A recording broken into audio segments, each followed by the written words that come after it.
দক্ষিণ দিক থেকে ধরে বোধ হয় ওখান থেকে কৃষক ব্লগ বানাবি না, উদ্যোক্তা উদ্যোক্তা না, কঠিন কঠিন আপনার ক্ষেতটা।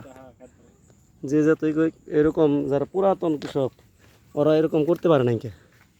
এই জাতটা অনেক ভালো হয়েছেন, মানে গোড়াই থেকে অনেক সুন্দর পেঁপে ধরছে আপনার।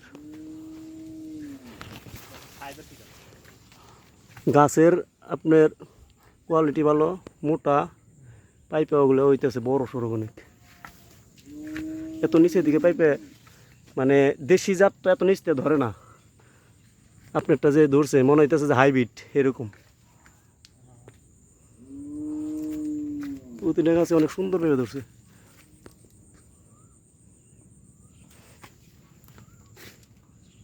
আপনি মনে হয় জৈব সারটা বেশি ব্যবহার করছেন, তাই না?